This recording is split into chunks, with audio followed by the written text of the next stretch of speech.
You're listening to the Murder Speaks podcast, the show that spills the tea about true crime. Here's your host, Wendy Hinbest.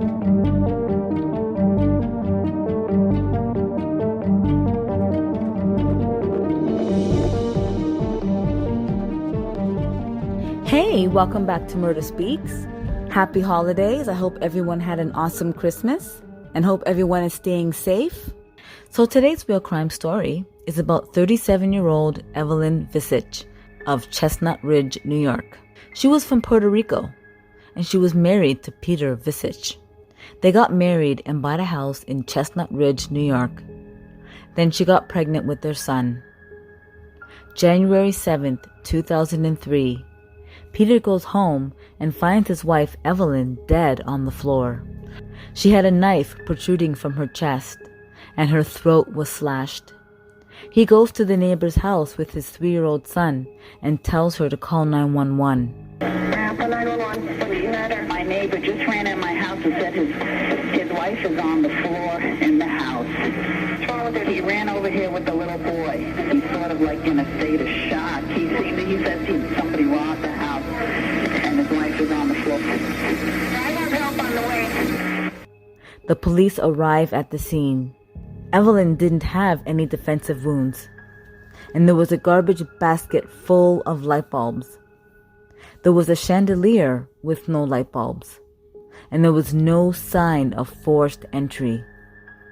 There were no fingerprints left at the crime scene. But there was a set of footprints in the snow that walked around the house to a back door that led to the laundry room. The door was a little open, and the footprints went to the inside of the house but did not come out. Her husband, Peter, was a suspect. The police interviewed him. He tells police he was with his son all day, and at around 10:10 p.m. he bought milk. He was in public numerous times and gave police receipts. He tells police they should talk to Evelyn's boyfriend.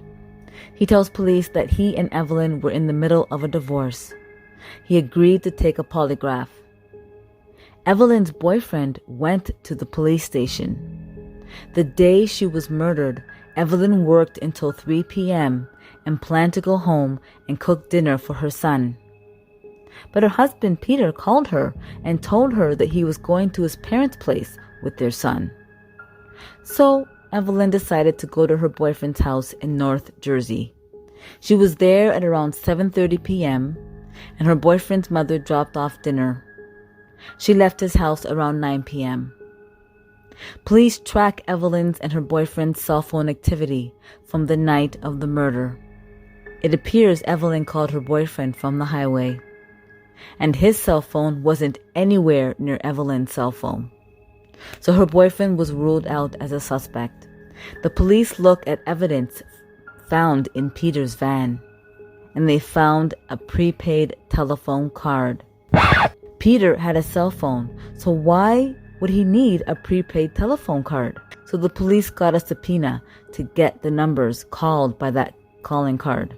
All the numbers were made to a specific Florida number, and this number was called the day of Evelyn's murder.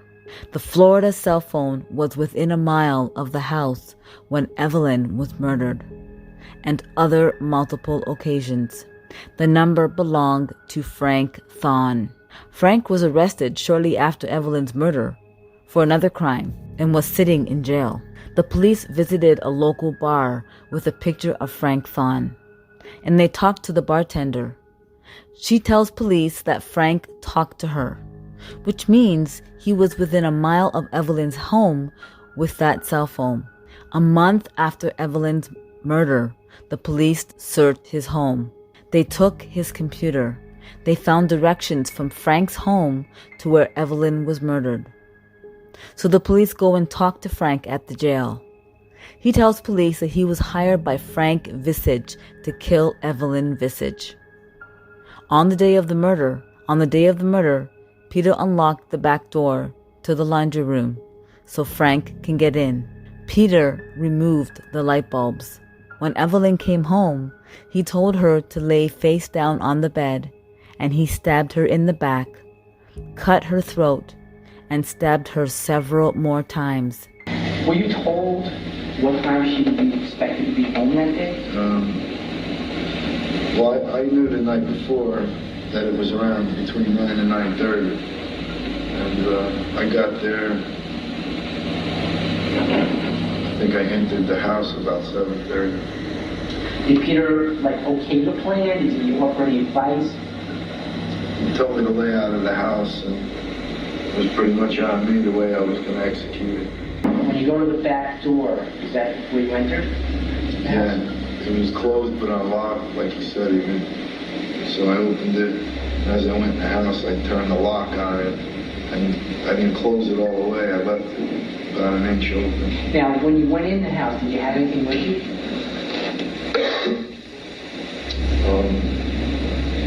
I had a knife with me. What kind of knife did you have? It's a kitchen knife. I watched out the front window, and I seen the van pull up, his van, and I called to him and said, "Peter, get out of here." And he just kind of froze for a second.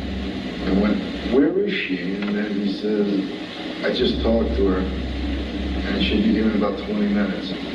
Did he have your son with him now, when you were speaking to him? Yeah. Okay. And he drove away. Then, was there come a point in time when Evelyn comes home? She walked up the stairs and went straight to her bedroom. Did you say anything?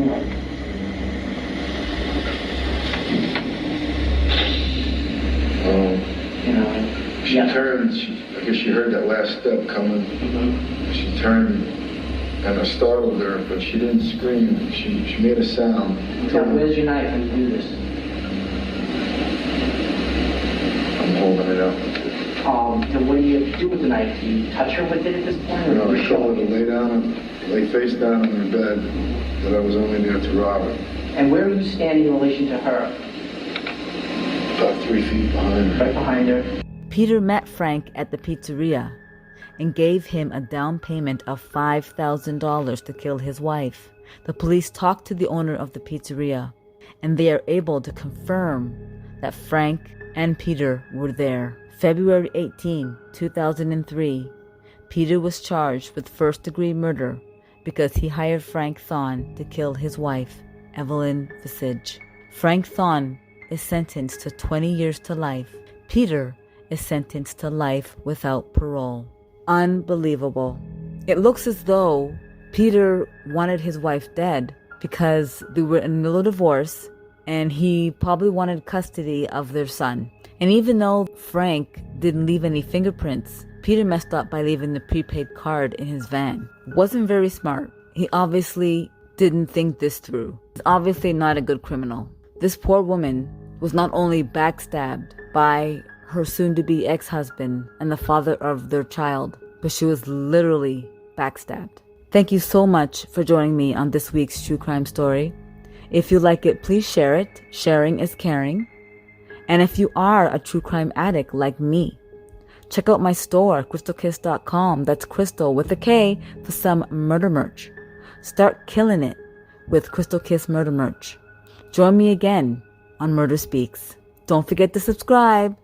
Thanks for listening. Bye.